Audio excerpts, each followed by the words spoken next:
him. So I click in, and the first thing is his obituary.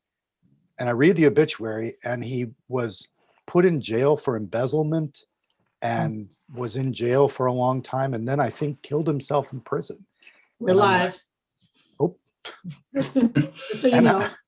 I was just stunned. I mean, you expect somebody's going to come up as belonging to their local chamber of commerce or whatever. Yeah. Well, Wow. Oops. you belong to the chamber? I don't belong to the chamber. I used to. We're live, Senator Sears.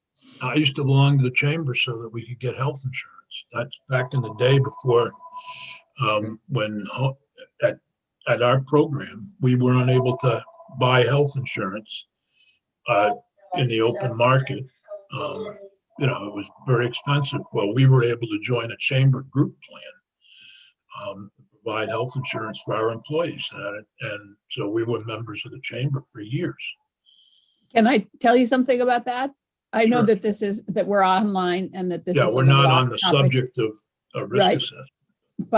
But our local chamber director at the time said the reason that the chambers were so in opposition to any kind of universal health care plan was because then they'd have to figure out what they really did for their members other than sell them insurance. He didn't. I won't go there. I would just say that we were longtime members, and the reason was the group health insurance we could buy for our employees. But that's all changed. And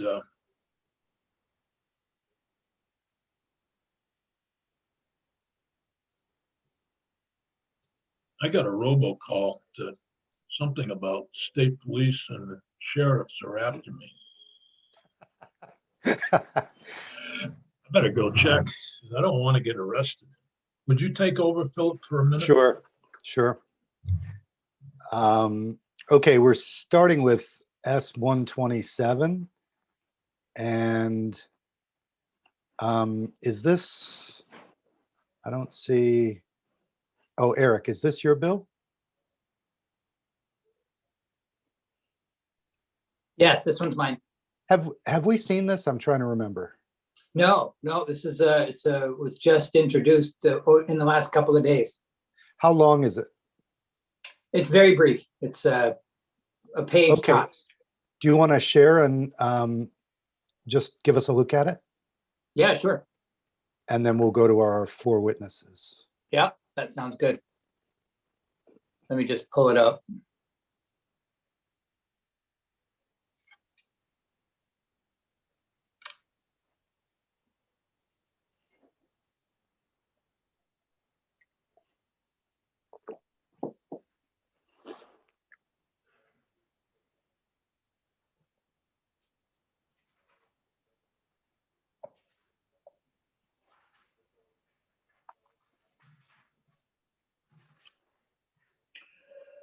All right, can everybody see the document? Yeah. Okay, great. Good morning, this is Eric Fitzpatrick, for the record with the Office of Legislative Counsel, to do a quick walkthrough of S-127, which is an act relating to a pilot project for a Department of Corrections report to assist the court setting conditions of probation. I know you hear more about the genesis of this and the background of the issue from the witnesses, but just as a quick summary of where this came from, there was a recommendation in the Justice Reinvestment 2 report that I believe was submitted in January. And there were a number of recommendations, of course, but this particular recommendation involved a requirement that the Department of Corrections establish a reporting system so that in terms of setting conditions, when the court sets probation conditions for persons who have been charged with more serious felonies or any felony, really. There are times when, as part of the sentence may be to a term of probation only or a combination of time and probation. But when the probation is something that the sentence is going to be, then the court is tasked with setting conditions of probation under 28 VSA 205. So the proposal that came to Justice Reinvestment, through Justice Reinvestment, was that to assist the court when it sets those probation conditions, in other words, to provide the court with more information on which to base its decision about what those conditions should be, DOC should provide a report. And the report would cover such things as the risk assessments, needs assessments, mental health, substance abuse screening results, and criminal history. So I wasn't involved in the Justice Reinvestment 2 report. That was Bryn who staffed that. But my understanding is that the Department of Corrections was okay with the concept, but they thought that it should be a pilot project to start rather than a statewide requirement in the first instance, and that the pilot project would sort of give everyone a good sense of whether it was a system that would work well. So that's what S127 does. It establishes this pilot project, which essentially does what I've just described. Under this pilot project, the DOC, in consultation with the court administrator, would create this pilot project that would provide the court with this report prior to the sentencing of any defendant to a term of probation for a felony. So this is only a situation where they're getting sentenced to probation for a felony. And when that's the case, the court would have this report prior to the sentence from DOC, and the report would be designed, as you see at the bottom of the page, designed to help the court set probation conditions. And for that purpose would include the risk and needs assessment results, if there were any, mental health, substance abuse disorder screening results, and criminal history. And then, as I mentioned, this is a pilot project, and subsection B just talks about how that's going to work. The DOC and the court jointly select 1 or 2 units in the criminal division for participation in this pilot project. And then on or before December of next year, department would report back to the Joint Justice Oversight Committee on how it's going. And then include with the report a recommendation as to whether or not it should be made permanent throughout the state. So I have just a comment about a word choice. It's the word report is used twice in different ways, and it gets a little confusing. So when you said, if you scroll up, Eric, to page 1. Yep. So when it says shall provide, let's see, to provide the court with a report, I thought that was in the normal sense of a report that a study committee would issue. Oh, right. But there, of course, you mean it in a different way. But then at the end, you do mean it in the way of a report of the summary sort that a study committee might issue. So I'm wondering if we could call the thing that the pilot project is designed to provide something other than a report. But anyway, that's so on line 16, for example. Yes. Yep. Just something to think about.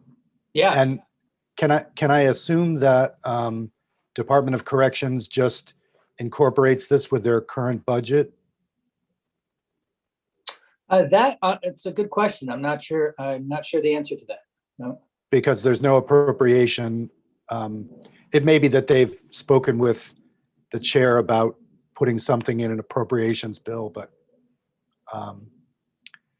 yeah, I can say that I did share the language with DOC, but hadn't heard anything about the appropriations issue, but I didn't ask about it either. So it may be just something that hadn't been talked about yet.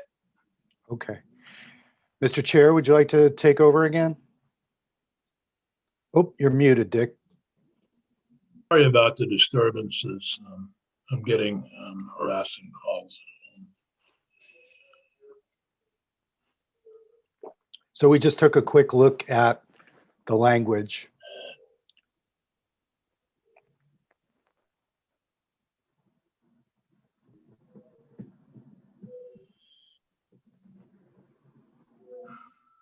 It's disturbing that the harassment that I'm taking at home. I've got a getting hold of the Capitol Police pretty soon. I keep telling you, you should extend your warranty on that car you don't have anymore, Dick. Yeah.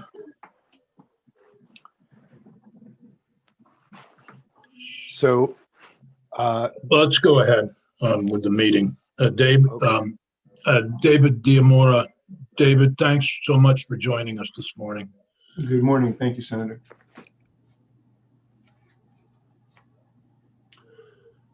Senator Sears asked if I would join this morning to just sort of give a brief recap of what we talked about and how we came to the recommendations in the Justice Reinvestment Group. And I'm going to take just a few minutes to recap that. It's material that you've all on the committee have seen before and was in the previous Justice Reinvestment Report. What this came out of was taking a look at the things that were going on around the state and really looking at what kinds of assessments were available to the court or were being asked to be available by the court. And what I found as I went around the state was that there were inconsistencies in that. A few background pieces of information. First, I think it's important to understand the department is using a number of very good tools. It's not that the department is not doing risk and needs assessment or that they are not doing substance use assessments. They are, and they're using good tools. What they are, for probation, there's not a mental health screen, which does need to be added to the work that they do. The issue becomes one of timing. And to be clear, this is not talking about doing a PSI. The intensity of what would be required for a PSI and the time would be problematic. This is for lack of a better way of putting it, this is a much smaller lift than what a PSI would entail. And again, these are tools that, with the exception of the mental health screen, are already being done at some point by the department. So the issue becomes one of timing and thinking about sort of the logistics of how you structure this and when you do it. The second thing that I think is important to know is that both the department and the Board of Parole have been doing some amazing work in looking at and reviewing and revising their stipulations so that they are better able to make those connected to or tied to the results of the assessments, as opposed to them sort of being willy-nilly assigned to individuals. Having said that, it's very possible for somebody going to probation that these stipulations will be made by the judge at the court level. And that's where potentially a problem occurs. And this is not an issue of good or bad judges or anything like that, just to be clear. It's a systems issue. And so the problem is that given the high number of folks that you have in your criminal justice system who have mental health, substance use, or co-occurring disorders, in fact, the numbers are overwhelming. Not having this information before decisions are made about stipulations is the equivalent of deciding to do surgery without trying to figure out what the problem is. And so what happens is one of three things can happen, right? The first one is, and the one that's very problematic, is that people get overstipulated. The whole thing gets thrown at them, if you will.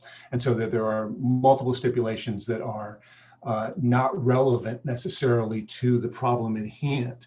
The second, because it is not always true that the needs or what is required to respond effectively has direct relationship to what the particular crime the person has committed. And of course, that's a whole legal issue in terms of how the law responds to that. That's not what this is about. This is what kind of programming would be helpful, what kind of supervision or responses would be helpful. You don't want to over supervise or over program people, because when you do, especially when it's irrelevant to what the problem is, it increases the failure rate. The second problem is sending people to the wrong programs. When you don't have the information, the specific information about what the needs are, about what we call responsivity factors are, the mental health needs, the substance use needs, then you can send them to a program that is a fine program. It's just not the relevant program for them. Or you send them to a program that might be a program they need, but because you haven't responded to their very real mental health or substance use need, they fail out of that program, not because they're bad or because they don't want to do the work, but because the things that get in the way of them being able to succeed in that program get in the way, and they're not able to benefit from even the right program. And then that's the third issue, which is making sure people do get to the right programming. And so in order to do that, and given the complexity of the population, that information is necessary. The issue of risk and criminogenic risk and needs. What are the factors that are related to criminal behavior? The issue of what are the mental health needs, which again are overwhelming when we look at the population that you have in your criminal justice system, and substance use and co-occurring disorders, the intersection. And I know that criminal history is in there, and of course courts, get and need criminal history. I do want to make one cautionary note, if you will. Criminal history can be as much a function of the particular system the person is in. It can be as much a function of the police department or the prosecutor or the particular area they live in. And this is not a Vermont specific thing. This is true everywhere. And so while a court gets criminal history, and of course they should have that, and that's part of the package, when we talk about programming, when we talk about needs, we're talking about the assessed needs. That what do the tools tell us that are problematic for this individual, and what do the tools tell us that would be the most effective set of responses to be able to help this person succeed and survive in the community. And so it was because of those things and the frankly inconsistency across the state of how that's done, that we were recommending that this really become something that is done consistently, that is determined as a system-wide decision or process, not each individual involved making a decision as to whether or not that should happen.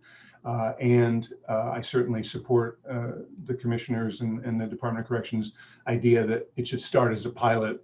We should examine this. We should figure out the right way to do this to make sure that it can be done, given resource issues. And for lack of a better way of putting it, to sort of make sure we've ironed out the kinks and that it is getting us to the end result we want and not to some unintended result. And so that is my brief recap of the many months of work that ultimately went into that recommendation. Thank you, David. I'm wondering, Senator Benning, did you have a question? Yeah, I did. And David, I'm not part of the Justice Reinvestment Oversight Committee, so I'm asking basically in ignorance, but I am a criminal defense attorney and I've been very familiar with this subject area for 37 years now. Anytime that a case is generated in the court system, one of the first documents that appears is a criminal background check on the defendant. That's accessible to all the parties, state, court, defense. When the state and the defense get together and design a plea agreement, if the state feels there is a mental health question, in all likelihood, they will insist upon, let me back that up. If the state feels there is a mental health question or a substance abuse question, or something in the need for domestic violence attention, there is a standard, shouldn't have said it that way. There is a special condition of probation that appears on our forms when people are placed in a probationary situation. Special condition 13 reads, you must have a screening for the issues that are marked below. You must complete the screening by the date established by your probation officer. If the screening recommends that counseling or treatment is needed, including residential treatment, you must complete the counseling or treatment as directed by your probation officer. You must attend and comply with the counseling or treatment requirements and satisfy those requirements. The choices in that question are alcohol, substance abuse, mental health, anger management, domestic violence, meaning batterer's intervention or approved equivalent, risk reduction programming, and then there's a blank line that you can fill in virtually anything else that may be required. The very next provision requires the defendant to sign releases to enable probation to have an ongoing conversation with whoever the provider is, to make sure they're attending and participating in the programming. if I understand this proposal in front of us now, effectively, we are seeking to get answers to those questions prior to a person being placed on probation at all. Am I following this correctly? Yes, you want the judge to have information to make the best decisions. To use the example that you just gave, I sat in some hearings where there were clear mental health issues and there was no check in that box. And that is not a good thing. And so that the likelihood of that person failing, one of the ones I sat in on, they were back for the 5th time, is pretty great. And so and to be clear, we've never said that those things don't ever happen.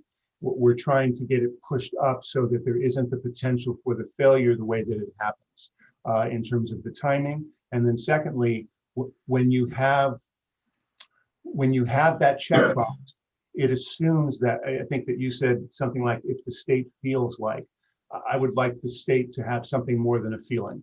I would like them to know what they should be looking at as soon as possible.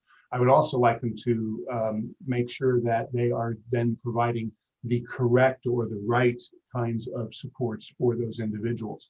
And the bottom line is, what we find, and you said you were not on the oversight group, so what we found was that the highest rate of failure of individuals on supervision was related to mental health and substance use issues. And so we're trying to target those as soon as we can.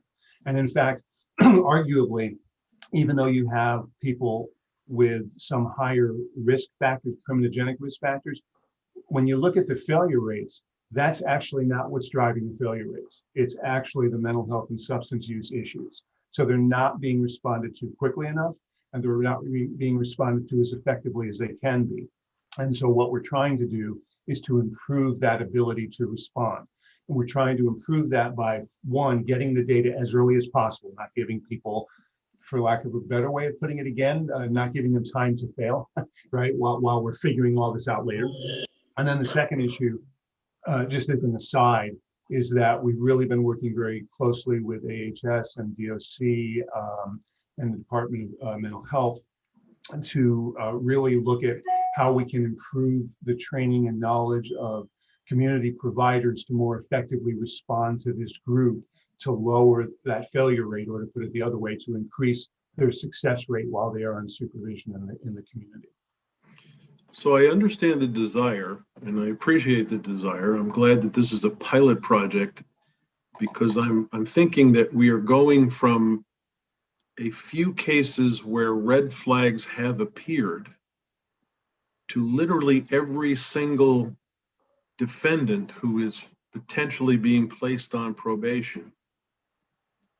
And that is going to require, in my mind anyway, a massive increase in work for probation to have to go through that process.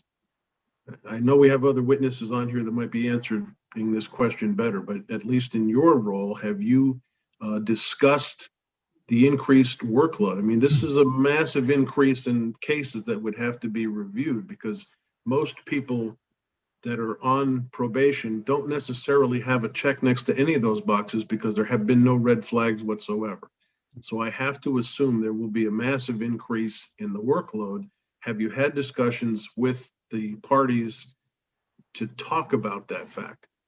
There have been initial discussions. It's one of the reasons why to do a pilot project and not to just roll it out statewide. A couple of things. One, what we're talking about up front here are screens to create those flags. We're not talking about doing the full multiple hours of assessment. So you're not talking about adding 5, 6, 7 hour kinds of things here. And one of the big reasons for making sure they're not PSIs is the intensity of what that takes and the time that it takes. Most of these tools are already done at some point when somebody gets into the system. So one issue is figuring out logistically, do we move it from when it is to an earlier time, and are we swapping times? Another one, meaning swapping the amount of time that's spent. If we're spending the hour, and making up time here, but if we're spending the hour on March 15th, but we're now going to move that hour to March 1st, is there a way to swap that? The second issue is, well, maybe there's not, and do we need to increase? What is that going to mean And one of the reasons for a pilot project is to figure that out. And the other reason for a pilot project is to make sure that we figure out that it's put in place in the right way. This is not designed to trap people. This is designed to have less people failing on supervision because the rates are high. And it's not because of bad people, bad officers, it's because there's not an adequate system response to the needs that those individuals have. And they end up failing multiple times because they don't get the right responses that they need. But yes, absolutely, Senator, one of the reasons for a pilot project, and I'm sure that the commissioner would say the same, not to speak for him, but is to make sure we have down and understand what it means in terms of resources and what can be swapped or maneuvered or changed, and what does it mean for additional stuff.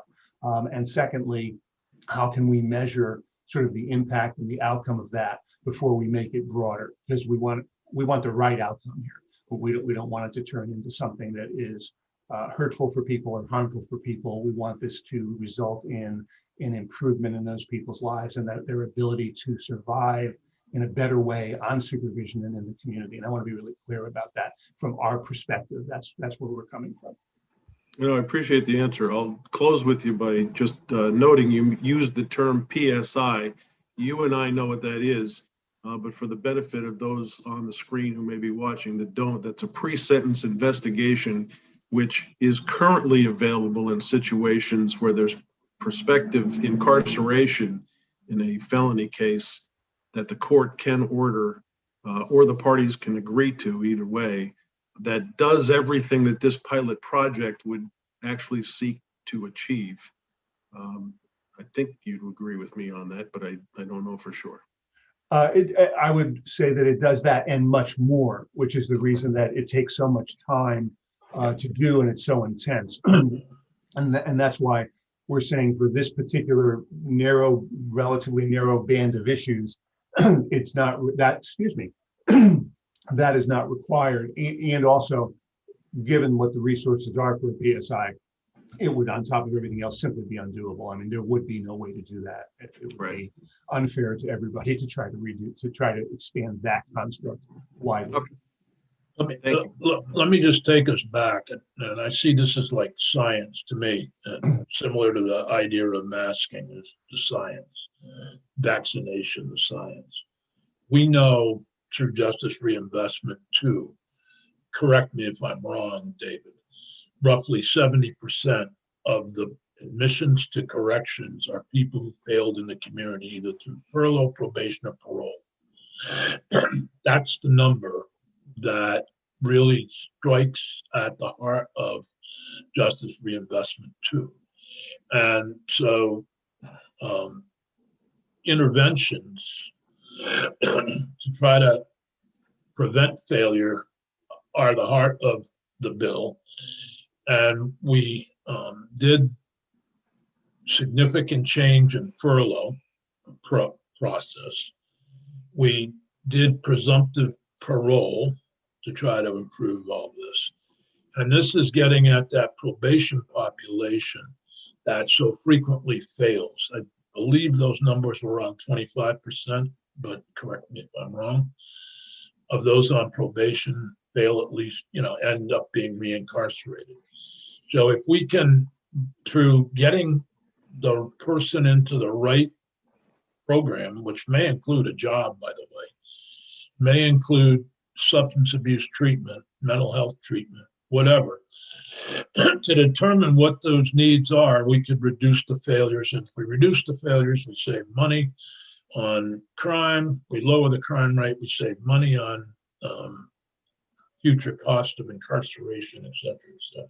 Really, that's, in a summary, the reason for this particular bill. When we did the probation bill earlier this session, that was also geared to reducing the failures on probation. Mr. Chair? Yeah. I asked a question when you were off screen about an appropriation, or if there was any discussion from the department about need for more funding to do this, or is it going to be they'll eat it in their normal yearly Right. budget. I don't know for sure. I had conversations with the commissioner. I thought there was discussion about embedding a pilot project to embed social workers into probation and parole offices, not officers, Mhm. similar to the police effort, and that they would do that within their budget. I can't remember if that was I did meet with the commissioner over his budget. And I don't remember this being a cost driver.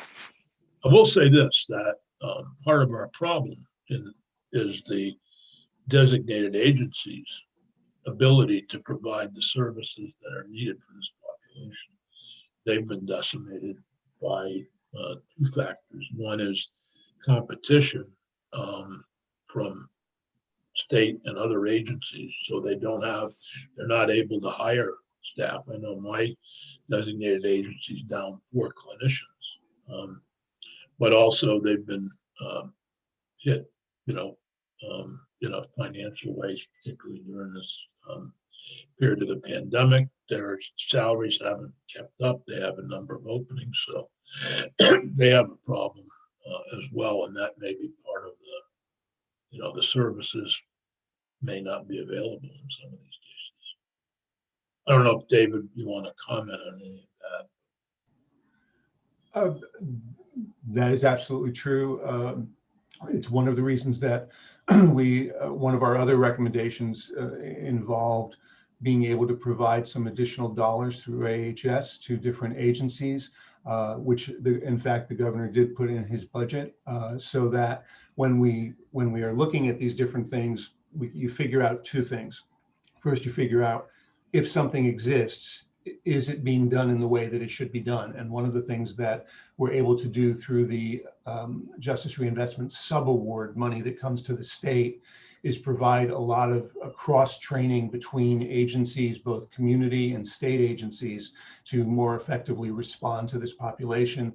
And the second thing that we look at is, does that program or does a needed program exist at all in the area? And could it exist if there were additional dollars available for that particular agency? So one of the things that was built into one of our other recommendations had to do with providing additional support for both for mental health, substance use, and domestic violence programming, all of which you don't have enough of or necessarily enough of the right type in different places.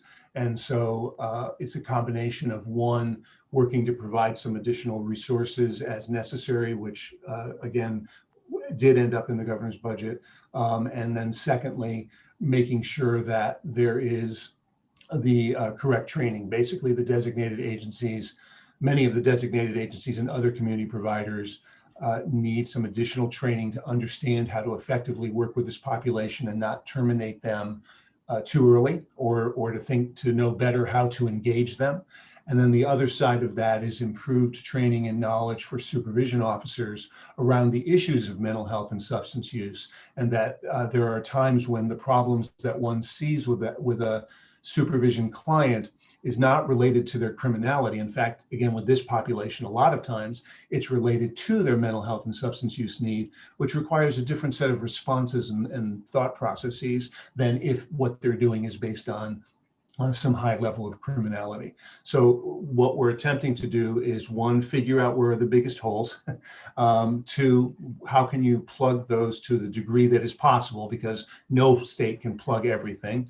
And then three, how can we get all of the different individuals that are the relevant stakeholders in this to operate from the same script or from the same playbook, so that the client isn't whiplashed between and they get one set of responses from one group and a different set of responses from another group, because neither group really understands the totality of that individual.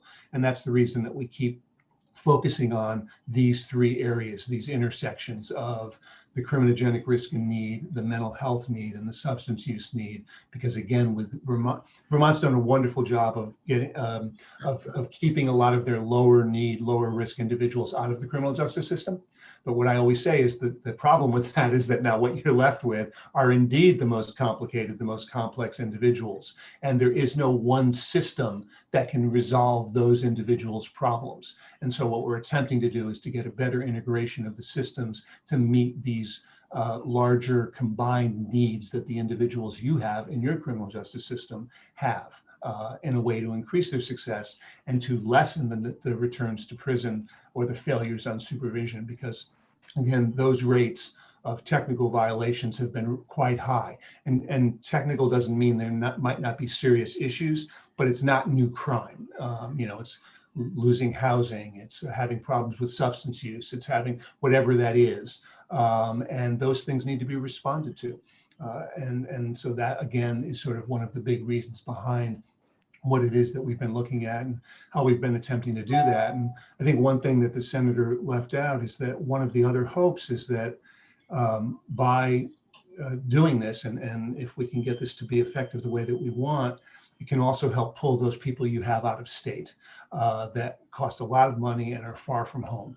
And it's not the best thing for those individuals to be, 100, 200, 500 miles away. But in order to do that, you have to have the capacity.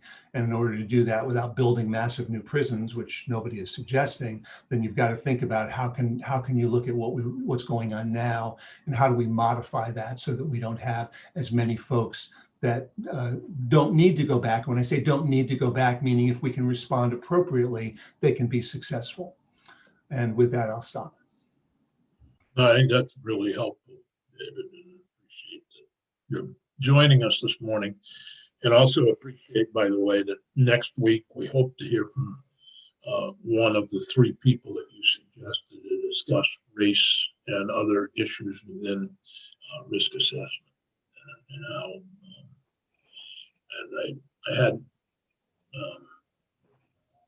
I really appreciate you coming up with those names right away and getting them to Peggy. We hope one of them at least will join us next week. Any comments on that issue? I know you've spent some time looking at it. Or do you want to? I'm sorry, are you asking me, Senator? I'm sorry. Yeah, race and So what racial bias or other biases, maybe even socioeconomic biases involved in risk assessments. So I'm actually wrapping up a project on that, and in several months we'll have the ability with BJA to give a report about that. While I don't have that, what I can tell you is what does the research tell us? And what the research tells us is that you can have a risk and needs assessment tool that is not biased in terms of race, ethnicity, or gender, meaning it is equally predictive across all, across race, across ethnicity, across gender. What you can't have is a risk and needs assessment tool that fixes system bias. System bias is external to the tool. Sometimes we call that fairness. That's a function of the system, not a function of the tool. And so is it true that all risk and needs assessment tools are racially biased? That is not an accurate statement. Is it true that risk and needs assessment tools can fix the problem of systemic or structural racism? No, it cannot. But what it can do, and I've argued this for years actually, what it can do is it can act as a canary in the coal mine. And what I mean by that is that if I am using validated, correct risk and needs assessments that are accurately predictive, and I'm doing them in Bennington and I'm doing them in, give me another time. Chittenden. In Chittenden. Yeah. I suddenly went blank. It's okay. If I'm doing those in both places, and in one of them, the as accurate as it is, if in one of them, people of color or women are consistently at a much higher level of risk, then it should be prompting you to look at what's happening in that system, because that doesn't make sense. And so, and we've actually been able to show that, you know, in some other areas. And so, can you have risk and needs assessment that is not biased? Yes. Can you have risk and needs assessment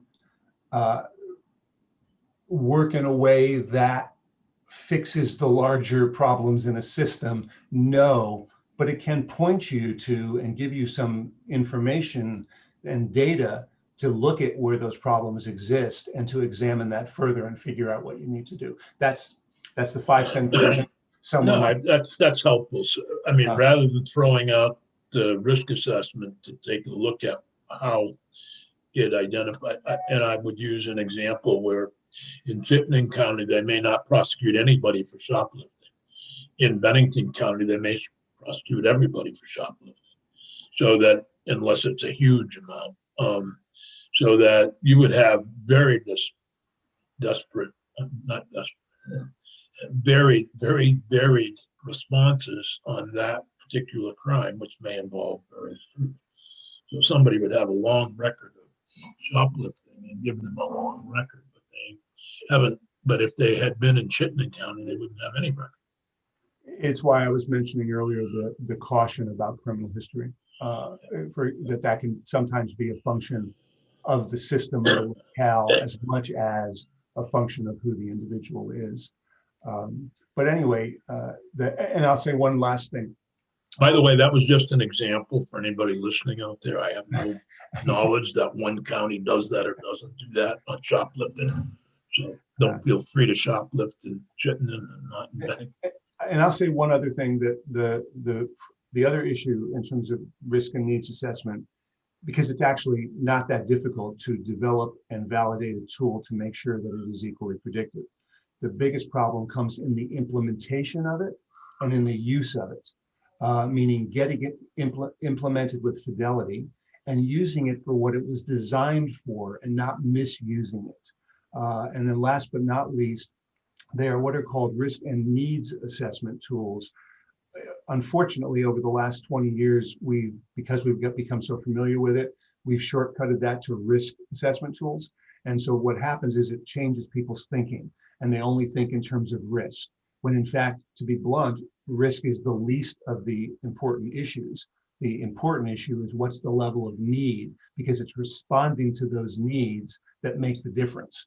All risk tells you is what's the initial bucket you have to deal with in terms of individuals. What the needs tell you is what you actually have to do and respond to in order to effectively help that individual succeed. And once again, I will stop talking. Thank you. David, thank you so much for joining us. Any other questions for David?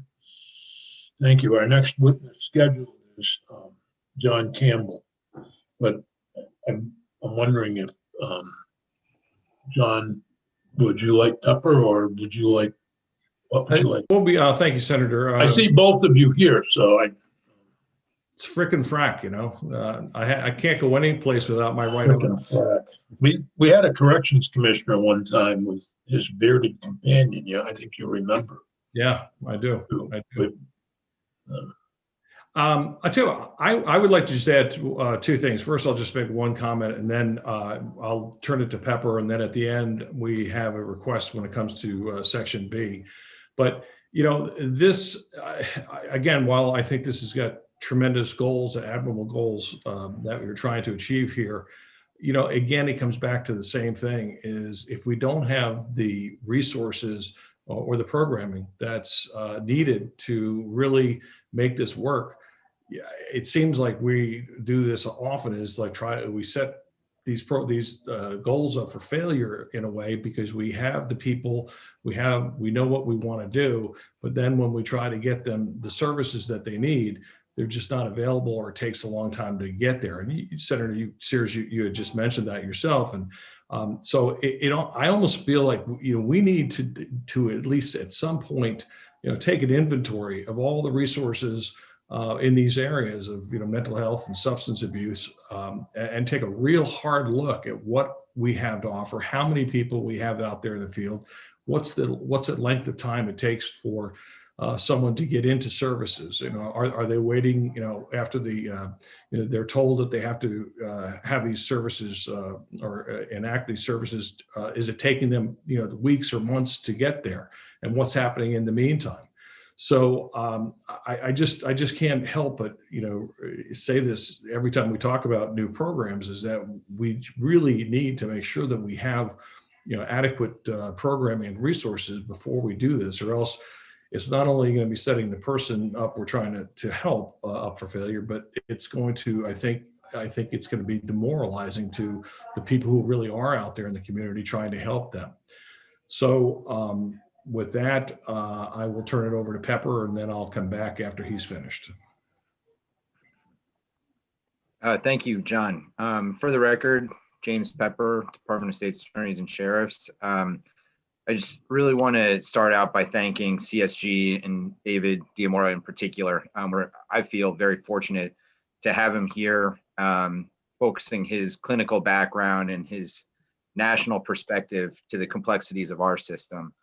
And he actually offered about an hour of his time to me late last year to discuss this specific recommendation from CSG and kind of help address some of the concerns that the state's attorneys had raised about this issue. And those concerns really were about balancing kind of the usefulness that this information could provide versus the delay that might result in obtaining it.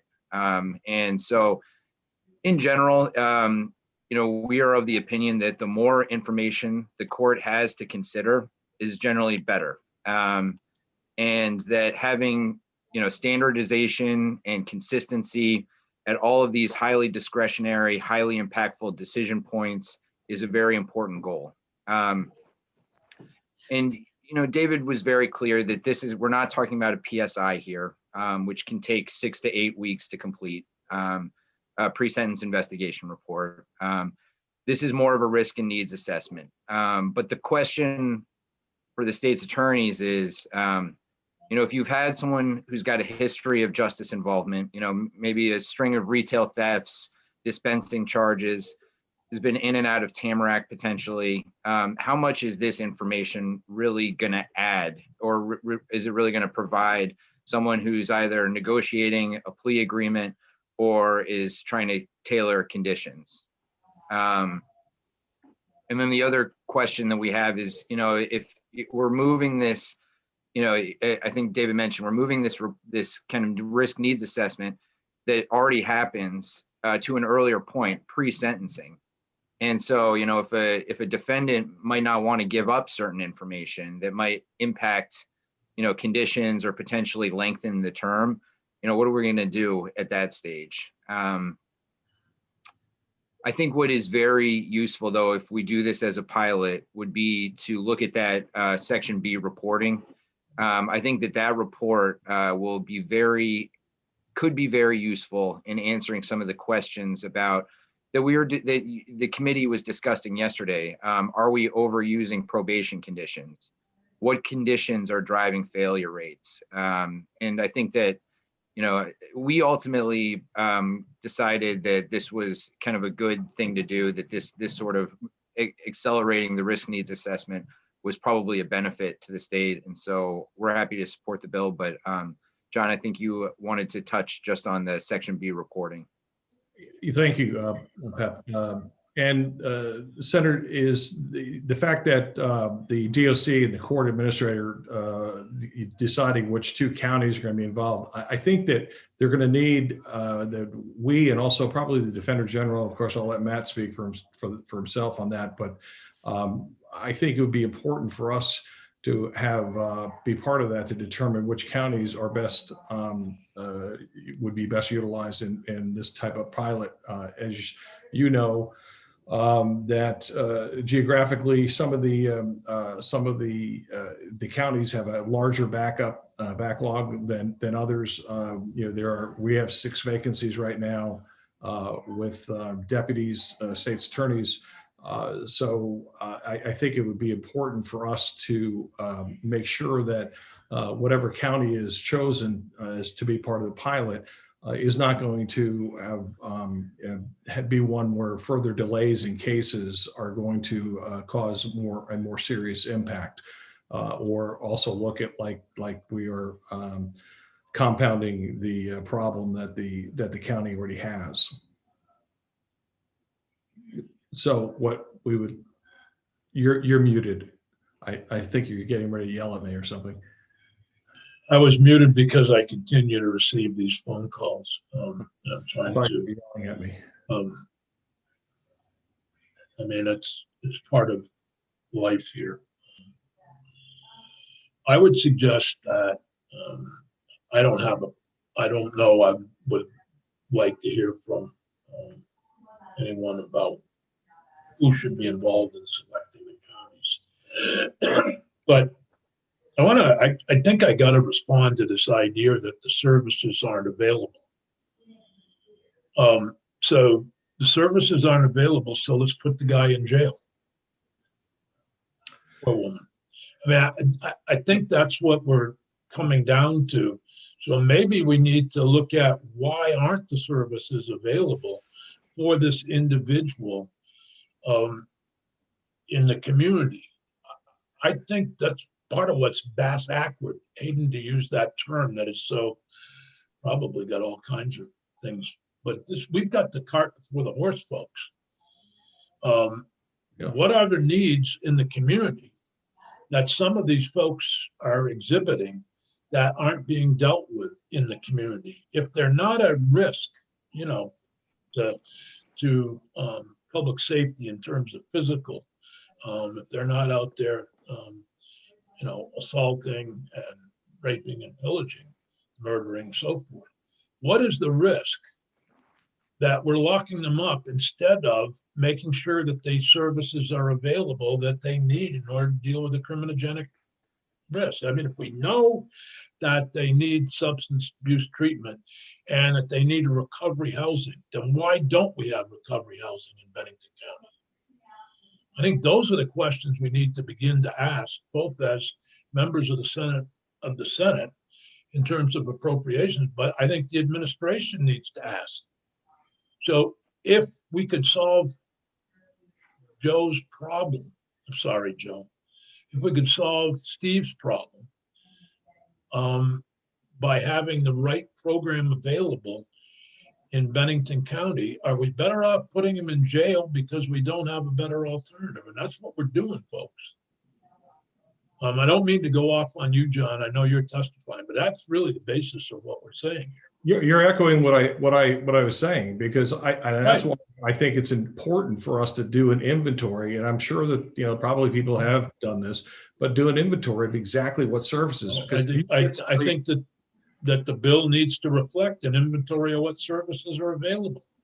Yeah, and what the needs are, and why aren't they available.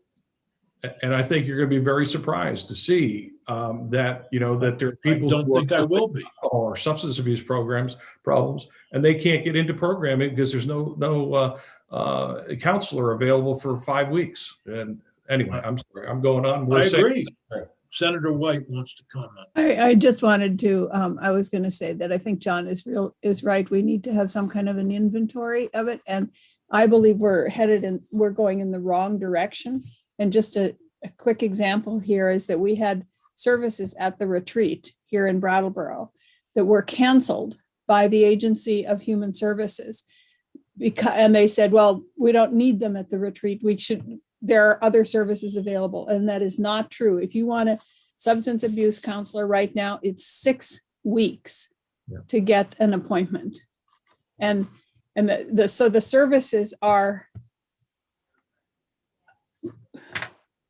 anyway, we need to have. I think we're all saying the same thing. So Eric, if we can draft. But our administration is going in the wrong direction. Well, yeah, we're not solving that in S-127. Good. But we need to do, part of the bill also needs to require an inventory by the Agency of Human Services of services available.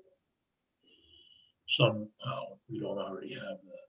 But can I just add to that before Joe jumps in here? It needs to be a real inventory, not a, because when the services were closed down at the retreat, what the agency told us is that those services are available elsewhere, but they were minimally available. So it needs to be a real inventory, not just that somebody else can jump in and provide the service. And the same is true with like, and anyway, I'm not going to go on any further because we know the issue.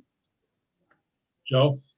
We had this very same conversation about a year ago, in my frustration that I had a client in jail who couldn't get the services in jail because they suddenly weren't provided, which kept him in jail longer than he needed to be. And one of the concerns I have about this particular proposal here is that an individual may end up remaining on probation for longer than they need to be on probation because the exact same question pops up: is the service available?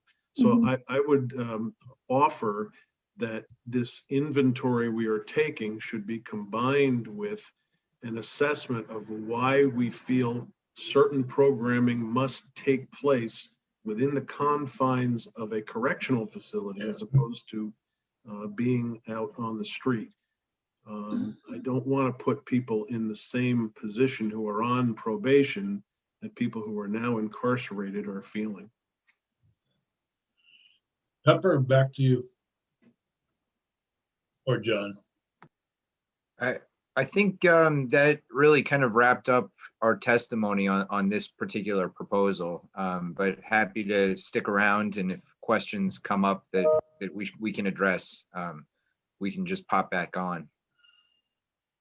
And I can say, I think what you're taking, it's interesting. This seems to be a small bill. And as we always have said, small bills, beware of small bills.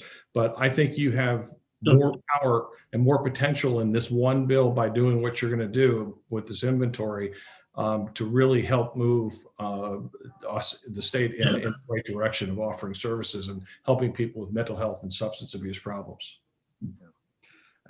I guess I would just add one quick note is that, I've talked to all of the counties that have treatment courts, and the biggest kind of indicator of failure is the transportation issue. It really is just, people that are located near or have easy access to public transportation to and from the treatment courts have just a huge advantage over the people that are further outside, that just have no ability to kind of meet the demands of a treatment court.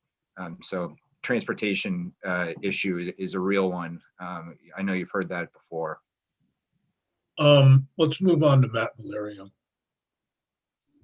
I think it's Matt.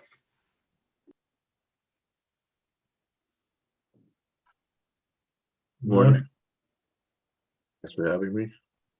Thanks for being here. I don't, office doesn't oppose the bill, but I do want to bring up some of the issues that I was talking about yesterday, and I know that they were briefly dealt with by David earlier. We've had some of these discussions, and I want to make sure that there's an understanding about what I understand risk assessments and these risk and needs assessments do and don't do. While David was correct in saying that the risk assessment in and of itself is not biased, what the risk assessment does is it bakes into the result all of the other biases that are part of the criminal justice system.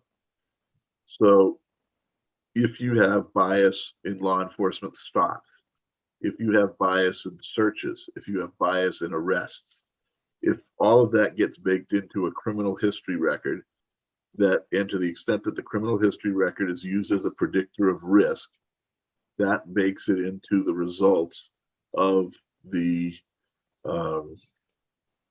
risk assessment. So if there is a racial bias or a socioeconomic bias, that is part of the ingredient that goes into determining risk based on criminal history. And that is all I was trying to get at yesterday, and I don't think that David Demore said anything different today. He just said it in a different way. You put in the wrong ingredients and you get the wrong result because you have other, it's like they say, BS in, BS out. And it just gets baked in along the way. I think the word's garbage. Well, yeah, you can say garbage. But I've been working in the criminal justice system for a while, so I think it rises to a different level. In any event, the bottom line is that I think we have to be wary of these, and it leads into the second thing that I want to talk about. Clearly, better information for sentencing is better, but if you perpetuate bad information or bad, bias-laden results, you get, or bias-laden information, you get bias-laden results. And I think that this is where it's important for people to understand the limits of risk assessments as well. Risk assessments effectively create a profile, and based upon the factors that they are looking at. They accumulate information and they say, look, based upon the information that we've accumulated in the aggregate, the risk and needs of people who fit this profile within the aggregate group, who statistically look like the defendant, have these sorts of needs: criminogenic, substance, health, mental health, whatever they may be. The challenge in any defense of a case is to make the court look at the actual individual, not the profiled individual based upon the aggregate information contained in the risk assessment. So what the risk assessments do a good job as is saying people who look like this statistically do these things, but they don't tell you what this particular individual is going to do or be. How does the defense counsel get at that? Well, if there is and I will say that I don't know how many of these will go this way, because we may end up in a situation where if you're doing these in felonies, I mean, it says all felonies, then we are, there's going to be some number of them that are, and probably a lot of them that are not disputed by defense counsel, but there's going to be some number where the statistical profile doesn't match up with what is going on with the actual client. And it looks like an unfair result. As a result, what defense counsel has to do then is to hire a forensic psychologist or psychiatrist or expert to come in and explain the individual needs of this client based upon other types of testing, psychological testing and the like. Sometimes, I've talked about before the differences between psychiatrists and psychologists, and how psychologists delve into a bunch of different types of testing to try to get at what's going on with individuals. Well, that's what defense counsel will have to do in response to those cases that they feel, or the client feels, doesn't accurately or fairly portray what's going on in any particular case. That unfortunately does take resources as well. It's not just the resources and that's John Campbell made a very good point about the disparate resources around the state that in dealing with this, as did you, Senator Sears. But where you have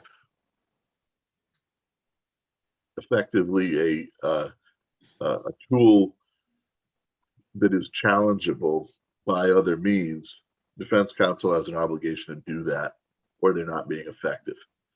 And that takes some amount of resources. I don't know how much. That's perhaps the pilot is going to be a good place to see how many of them end up being challenged on an individual basis. But that is the way you deal with it. So I've never had a big problem with any of the pre-sentence sort of Investigation. evaluations of people, whether they're pre-sentence investigations or psychosexual evaluations or the like. But we've used them relatively. We don't use them that much in the total scheme of the criminal justice system. So as a result, there's still a significant cost that's attached to those, but they're in the most serious cases as we stand now. If we expand this, even if it's a brief tool into that, it may implicate, I think it will implicate defense resources in certain cases where the client or the attorney or both feel like not portraying an accurate picture of the defendant and what their appropriate needs are. I also think that it's one of those things that will take some time from judicial resources. It's going to be a time thing where these sentencings are maybe contested.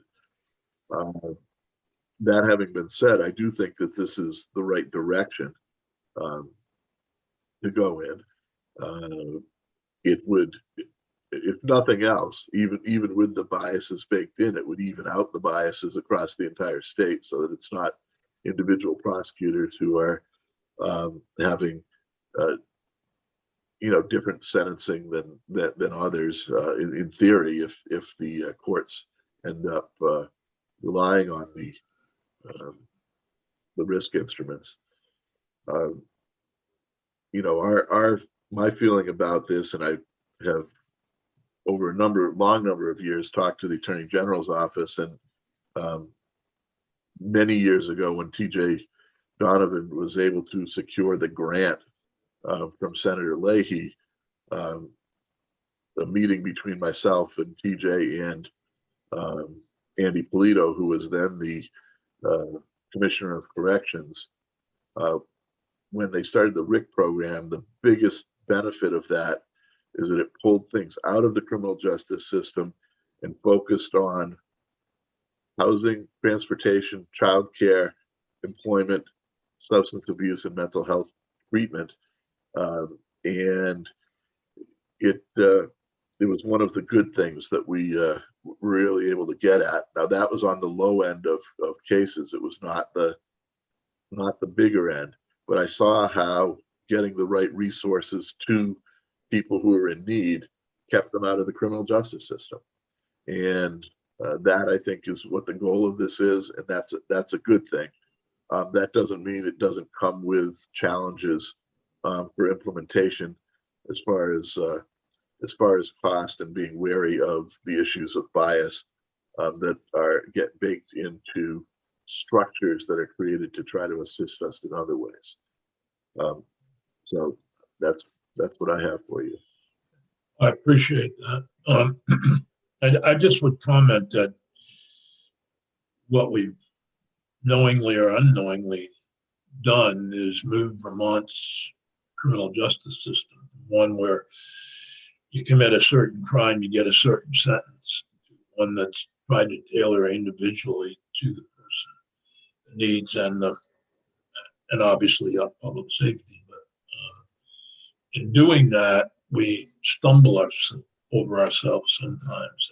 So I appreciate your comments, but again, it would be much easier to just say, if you commit armed robbery, you're going away for 20 years. If no ifs, ands, or buts, and you can get your good time and you can get your parole at 15th year or blah, blah, blah. I mean, that'd be a much easier system. The judges wouldn't have to take into consideration the people of the situation and just boom, boom. we've gone from an offense, we've tried to move from an offense-driven system, although it doesn't always work that way. So, Dale Crook, final. Are you there, Dale? Hi, Dale. Yes, sir. Good morning, committee. So first I'll say that the department is in support of this bill.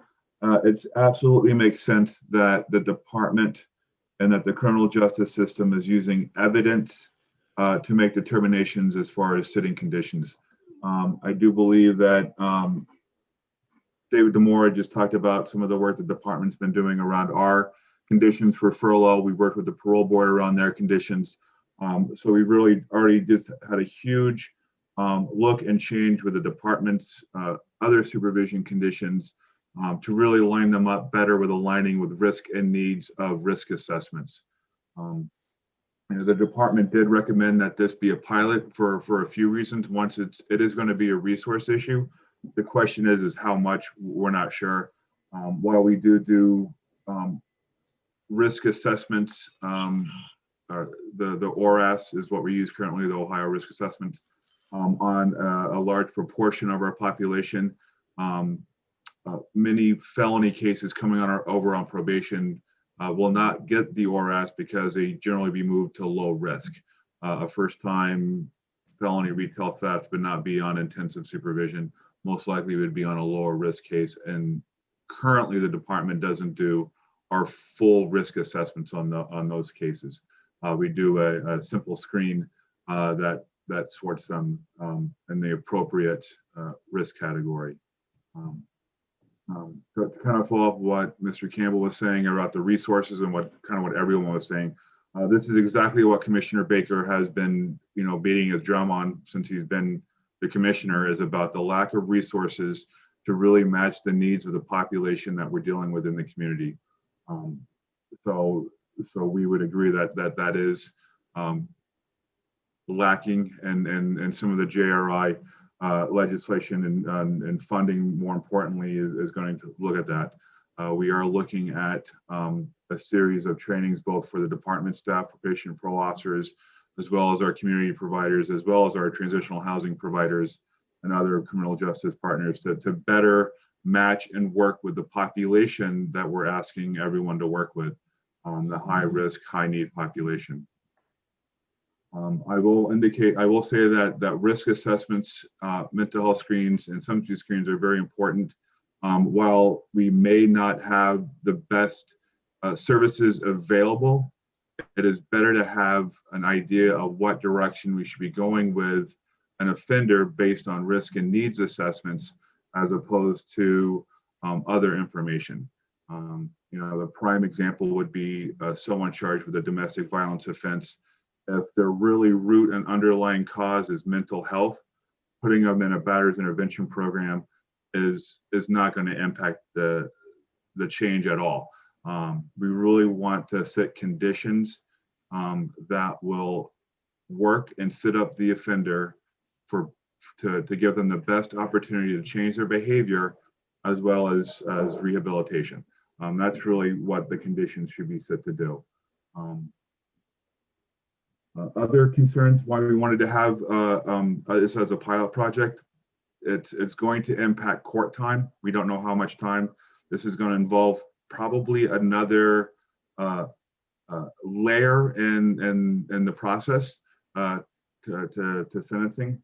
And also it's going to have an impact on plea agreements, we believe. So if assessments come across and the department is based on risk assessments indicating services that may not be part of the original thought of the prosecutor or the defense attorney. So there's going to be an impact in that. While we do believe that this whole process, we can work it out in a pilot, and it is it'd be an absolute benefit for the department to move in that direction. That's all I'll kind of mention right now. I see time's getting short. Is there any questions for me? I'm more than happy to I don't answer. know. Yeah. Any questions for Dale? I guess one question, has the department done a needs assessment? Not of individuals, but of what you need in the community that you don't have in various districts. Has that ever been done? Not that I'm aware of. It's more missing certain services that could better match. Is there if you could think about it, and maybe Matt and Pepper or John Campbell and others could be, David Shear, I would love to know about it, an easy way without, spending $1 million. Just getting some report back from your local districts. Matt's got defenders. John Campbell has state attorneys. Dale, you have probation and parole districts. What are they lacking that they don't have that many of their offenders need? I mean, I'm not talking about $1 million assessment here, but is there a way of doing that? If you could think about that when we come back to this issue on next Thursday. I'm wondering if there's some easy way to just try to get some sense of what is it they have that they don't have, and what do they have that maybe they know that their friends over in Orange County have that they don't have. Okay, I mean, part of it, I think it would, I'm thinking off the top of my head of a way to just kind of get a sense of where different practitioners are, rather than those of us who either, well, I'm not sitting in Montpelier, or those who are sitting in Waterbury or Montpelier. Okay, I mean, and we can always reach out to our DMs to say what services would you like to have or what's missing. I mean, I do believe Senator, talking with, oh, sorry. It seems to me that having an inventory isn't all that complicated. You ask the probation officers what they have available right now as a resource to them and what they need. You ask the designated agencies what resources they offer and what they need. I mean, it doesn't seem trying to to me avoid asking them because it's the users of the system, right, rather than right. asking the designated agencies who are part of the. Yeah. the I know, but they also know what is often could be referred to them that for the user that they don't have the capability of offering. So they would have an idea of what. I understand, is, but you're getting more complicated than okay. I wanted to get with this. Yeah, I don't think it's that complicated, but. Um, if Once I'm- you start asking designated agencies what they don't have, I was just looking at what the people who are in the community Yeah, okay. working in the criminal justice system, specifically probation and parole, defense attorneys and prosecutors, and maybe judges, what it is in their different districts that they don't have, that they see a huge need for. I do know David Demore has talked about on some levels, the skill set, and I know we've talked about the designated agencies and our service providers dealing with criminally justice involved individuals. Not only do they have the substance abuse and mental health, but they also have personality disorders and other behaviors that make them difficult to deal with. And some of it is, I've heard anecdotally from some probation officers that they can't deal with their local designated agents on a general basis. I would not doubt that. So, All right. Well, thank you very much, Dale. Other questions? Everyone, thank you very much. Eric, are you still with you? Eric, you're still there. Yep. I think what we would like to do is in B, and then we can have some conversation about it maybe next Thursday. Before the next Thursday morning, we're going to lose half the morning because of Senator Nitka's committee meeting. Joint judicial retention. Yes, I've heard that. I think you're familiar with that process, but if I we am could, indeed.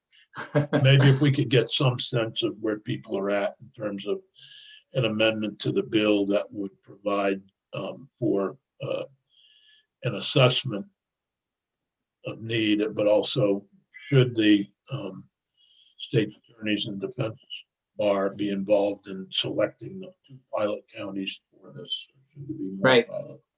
Should there be an additional 3rd pilot? I don't know why we ended up with 2 and not 3 or 1. Maybe they should be involved in the selection of which counties. So you're thinking maybe a new draft to look at next Thursday that has both of those pieces in it, just for the sake of discussion at least? Yes, yep. Yep. Sounds good.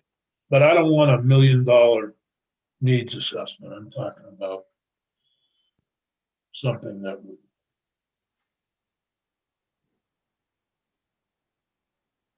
Are you talking about a needs assessment that's separate from the inventory, or they're No, sort of part of the I'm same? using needs assessment, but I'm using the wrong term, inventory of services Okay. available. Yep. And it's basically something that AHS would do, and kind of assess what they offer in terms of mental health, substance abuse. Yeah, they may have services. done it, actually. I don't know. There may be something out Right. there. They could report back to the Joint Justice Oversight Committee sometime in October. Yep. Matt, did you? Yeah. I had was of the understanding that at one point the Crime Research Group had done an inventory of county assets like that, and Karen Jeanette may have something, and I don't know if it's a little bit dated at this point or not, but I'm of the understanding that they have done one of those Okay. past. Can we check with Karen on that then? Thanks, Matt. Yes, thank you, Matt.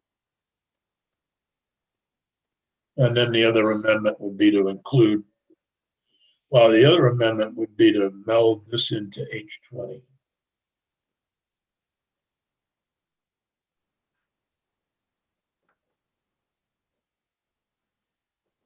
So do you want to Well, at wait on some that point, piece?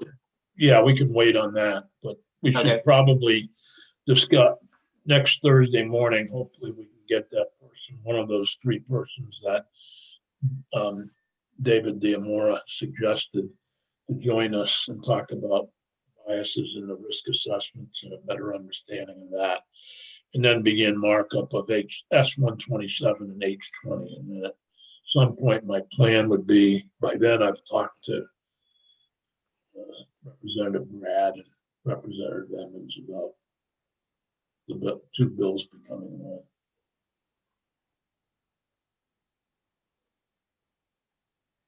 Sounds good. Okay, thank you.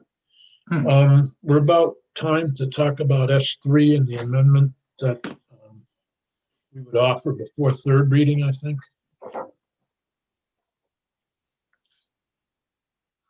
Or I guess I would offer. Do you have that? Yeah, should I pull that one up? Yeah, please. The moment or two of background I'll sort of mention as I'm bringing the text up is that, as Senator Sears mentioned, this is an amendment for S3, which is the competency to stand trial and sanity defense bill. And you remember there was discussion in the committee about the requirements that the bill has for notification. In particular, there's 2 different pieces of notification that are in there, 2 different stages of the process, really, that notification kicks in, or 2 different types of notification. And you'll recall, I'm sure, that one piece that was really geared toward victim notification in particular required that essentially when someone who's been committed to DMH custody because they've been found incompetent to stand trial or not guilty by reason of insanity, there's notification that's required when the person's status changes. So this is not the amendment right here that I'm talking about, just giving a moment of background. So remember, there's one piece of notification is that when the person who's been committed, say if they are going to be discharged from DMH custody, or if they're going to be moved into the community on an order of non-hospitalization, or as well as if they're abscond from DMH custody, there's notification that's required to the prosecutor, essentially, who then has to pass that information along to the victim. That's not what this amendment goes to. This is the other type of notification that's required. And this is when a person is already in the community on an order of non-hospitalization. So this isn't a question of their status changing the way that I've just described the victim notification piece working.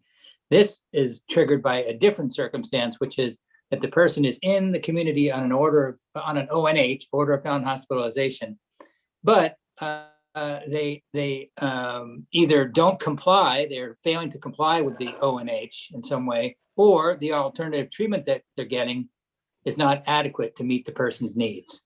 So those are your two sort of triggering events under that notification piece. And if that's the case, then the Commissioner of Mental Health has to notify the prosecutor. So the question that came up in the committee was, well, there were a couple of questions. One was, well, what counts as a triggering event? You know, what would it mean for the person either to be not in compliance or the treatment not working to meet their needs? What are we talking about for the kinds of events that would constitute that sort of that would meet that standard and then require notification to the prosecutor? And not only that, the next question was, and then if that did happen, what does the prosecutor do with the information? So those were, I think, the main questions the committee had. So the thought had been that the committee would ask the forensic care working group to look at those two questions. And that's what the amendment does. And that's really the second sentence. So the first sentence just says, okay, the working group that you've already established in the bill has to consider that notification process, which is the one I just described, when the commissioner has to provide notification to the prosecutor after becoming aware that a person in the community on an ONH is either not complying with the order or the alternative treatment is not adequate to meet the person's needs. In that case, the working group is then asked to, or actually required to, shall make any, and then on line 10, any recommendations it deems necessary to clarify the process, including recommendations as to what facts and circumstances should trigger the commissioner's duty to notify the prosecutor. So that's that first piece, what's going to require notification. And secondly, any recommendations as to steps that the prosecutor should take after receiving the notification. So that's the gist of it. The only other thing I wanted to point out real quickly is that I know there'd been some talk about, the language itself. In other words, the triggering language, that the person's either not complying with the order or that alternative treatment is not adequate to meet the person's treatment Eric? needs. And I just want to, sorry, go ahead. Oh, I'm sorry. I thought you were done. I just got one more piece I just want to Okay. bring to the committee's attention, just in case it, perhaps comes up on the floor as well. And I had mentioned it this last meeting, I just I didn't have the statute at the tip of my tongue. So that language is in the existing ONH statute. If you look at the very first sentence under the existing order of non-hospitalization statute, if the court finds that a treatment program other than hospitalization, that's the ONH, is adequate. Oh, sorry, I missed it. It's not in A, it's in B, sorry. If any time during the specified period, so that's, in other words, it's when the person is on the ONH, it comes to the attention of the court, either that the patient is not complying with the order or that the alternative treatment has not been adequate to meet the patient's needs, then the court may, after a hearing, consider other alternatives, modify the order, et cetera.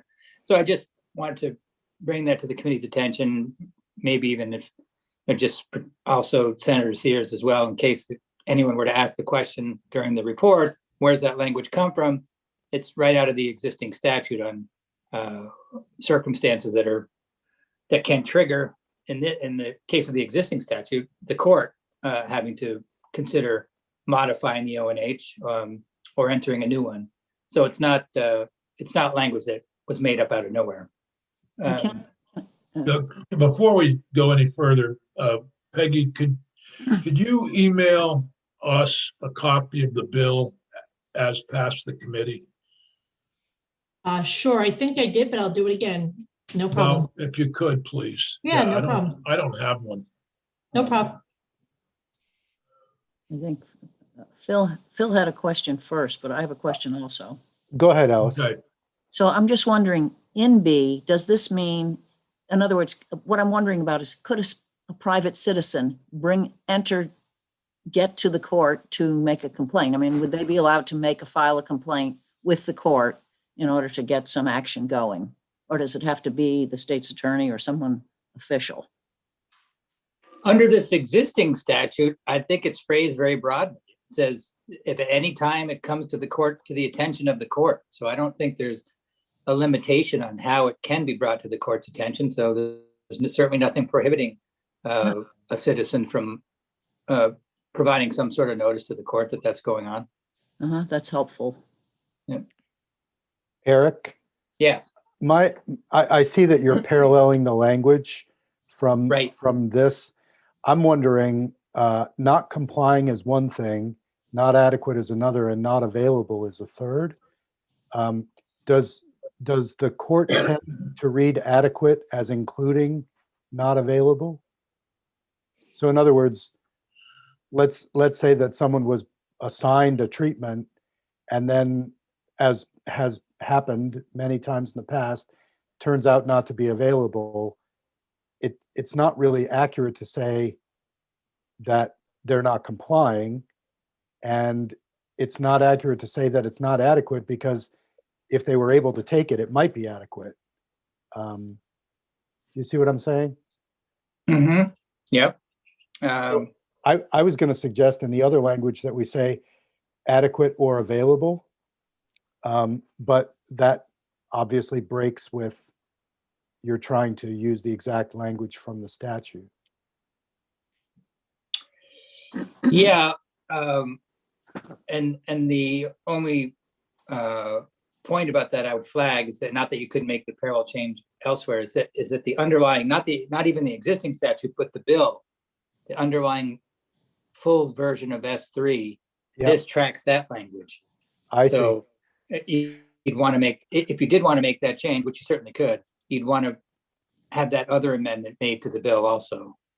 Well, I mean, I'm guessing that a court would treat adequate as including available. So in other words, if they were confronted with someone who had been ordered an alternative treatment, and then that treatment proved unavailable, then not adequate would describe that. Is that right? Yeah, I would read it that way. And that, okay. That there's an alternative treatment that is unavailable is almost by definition inadequate, right? Yeah, yeah. Okay, sounds good.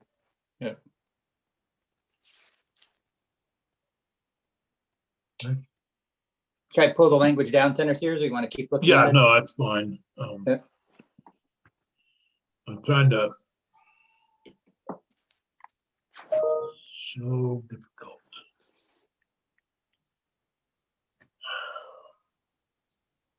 Yeah.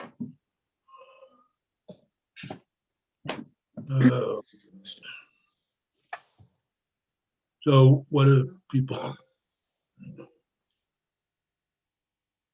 It doesn't take anything out, is that correct? It just puts this in? No, it just puts this in. I just found my copy of the bill. A copy of the bill. Thank you, Peggy. I did find it. Yeah, and I just resent it to everyone. But it's in section 6 of the working group. And it just adds a dubious the working group on forensic care working group. We'll look at it.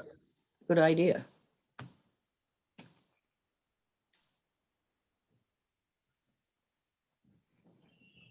Anybody with a problem of offering this before third reading?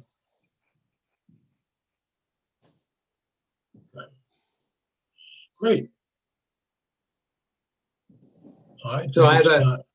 I have the proofed and edited copy of the amendment center series. The one I first sent you was still with the editors, but they Okay. finished with it. So I'll send you the final copy right now. Okay, there's a possibility that I won't be reporting S3 today. I have to take my wife for her second COVID shot at 12:15. So if, I don't know what the floor will look like today and when we get to it, so we may have to pass over S3. If we do, then I would offer an amendment on Tuesday. So if I send it to you and Peggy, you can send it to John Boomer. Does that work? Yeah. Okay. I think Peggy does it and then she sends it to John and them, and then I have to send it to them saying I'm okay with it. Oh, okay. Something like that. It's really convoluted, but it's, Yeah. So this is different than something we're voting out, right?